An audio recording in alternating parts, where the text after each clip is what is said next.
We are very, very happy to be here with you. And yes, like Ms. Celedon says, we chose to be part of this literacy week that we've been trying instead of doing literacy night. We've been attempting literacy week, where we are giving you different genres, different types of reading throughout the week. And as it was mentioned, we are doing realistic fiction for you.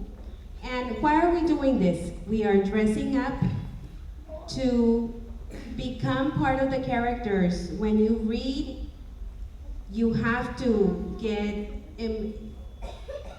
bathe yourself into the reading, get embedded into the reading, and practice your reading comprehension skills. As you know, we are doing some of the academic vocabulary and higher order thinking skills within the activities. Okay, so you will be looking at that, and here is Russell, Mr. Chides, to speak to you a little bit. Good afternoon, Falcons. Good afternoon. How's everyone doing? Good. Excellent. Now, this week, during Literacy Week, their theme is reading around the world. How can we do that? Diana? Okay, by reading every day, yes. Any other ideas? Using your imagination, exactly. Every time that you read, you have to imagine. In your head, you have to paint a picture. Everything that you're reading, you can paint a picture, all the details, you can paint them on there. And you know what? It's even better than going to the movies. You know why? Because the director, he puts whatever he wants there. But whenever you read, you become the director. You become the one that decides what you're going to imagine, where you're going to travel. Depending on the setting of the book, you can travel to Africa.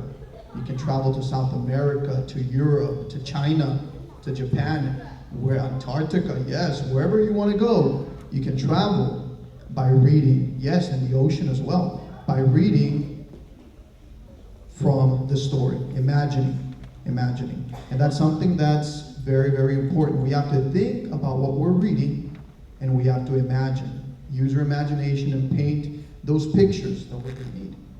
Now, this afternoon, we're going to have Ms. Rios. She's going to be reading to you all the book, The Wall. This book was written by Eve Bunting and illustrated by Ronald Himmler. Okay, now, this afternoon, we're traveling. We're actually not really traveling because we're already in North America. We're already in the United States. But this book focuses on our veterans. Today is Veterans Day, and we have to remember the effort and the courage that they displayed to keep the United States a free country and providing that freedom that we all cherish here in the U.S. Okay, so without further ado, we have Ms. Rios, Ms. Carl, reading The Wall. Okay, let me just add something else that's very, very important that I did not mention. You all are third grade, correct? Yes.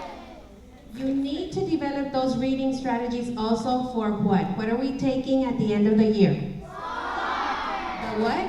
Soccer. And reading is gonna be, I know that at the beginning of the week you created a passport. Well, reading is your passport to that success, okay?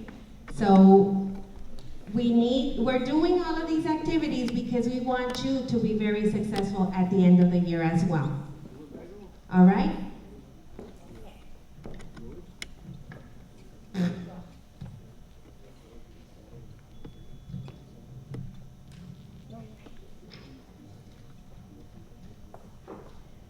This is the wall, my grandfather's wall.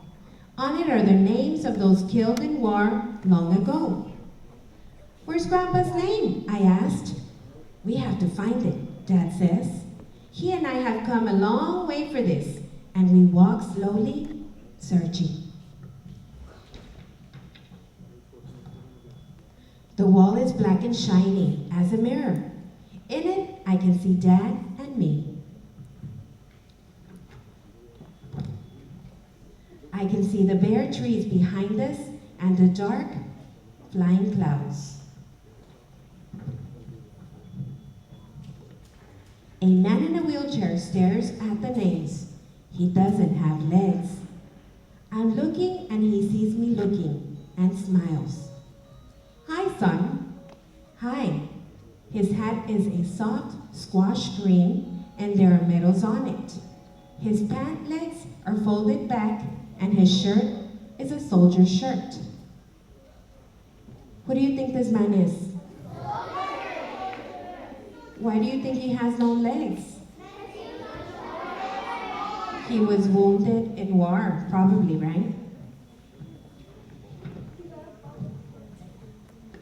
A woman old as my grandma is hugging a man old as my grandpa would be.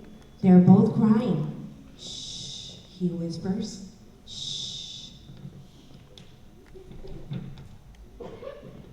Flowers and other things have been laid against the wall. There are little flags, an old teddy bear, and letters, weighed with stones so they won't blow away. Someone has left a rose with a droopy head. Have you found Grandpa yet? I asked. No, Dad says. There's so many names. They're listed under the years when they were killed. I found 1967.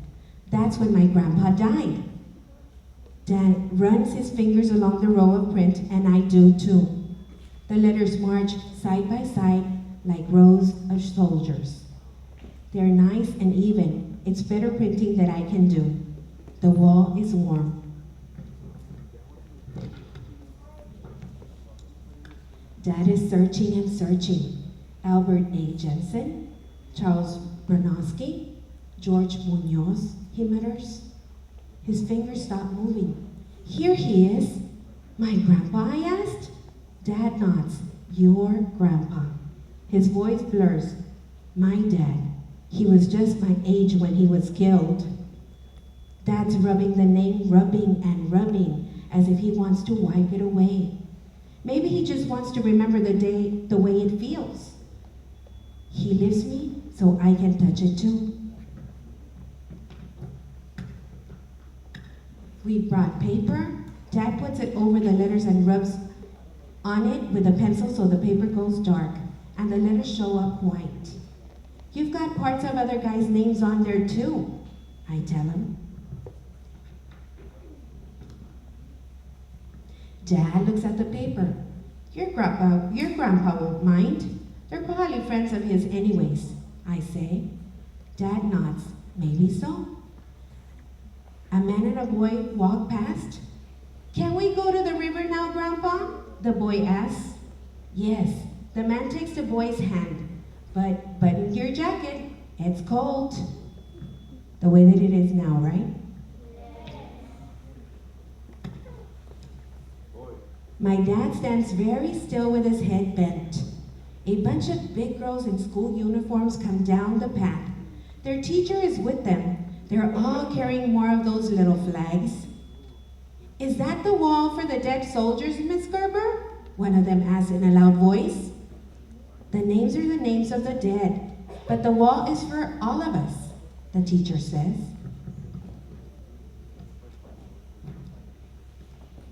They make a lot of noise and ask a lot of questions, and all the time, Dad just stands there with his head bowed, and I stand beside him. The girls stick their flags in the dirt in front of the wall and leave. Then it's quiet again. Dad folds a paper that has Grandpa's name on it and puts it in his wallet. He slides out a picture of me, one of the yucky ones that I took in school. Mom made me wear a tie. Dad puts the picture on the grass below Grandpa's name. It blows away. I get it and put it back in a pile and pile some little stones on top. My face smiles up at me from under the stones.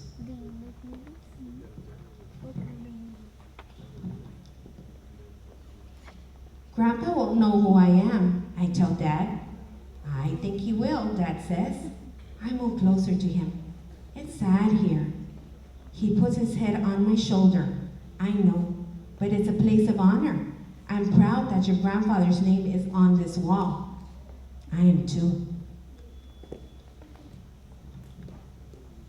Why was your grandpa's name on the wall? He was a what? He was a soldier, yes, for that war. But I'd rather have my grandpa here, taking me to the river, telling me to button my jacket because it's cold. I'd rather have him here.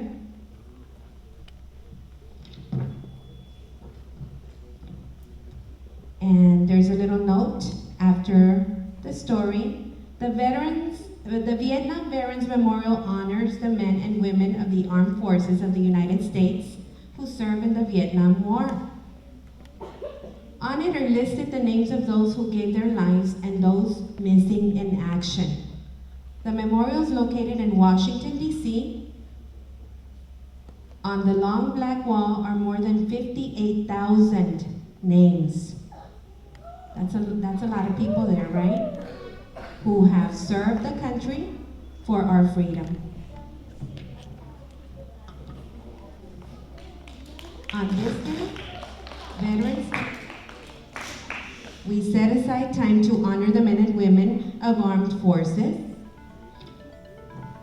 who gave their time away for their families to protect the freedoms we enjoy today. And hope you all enjoyed it. Thank you.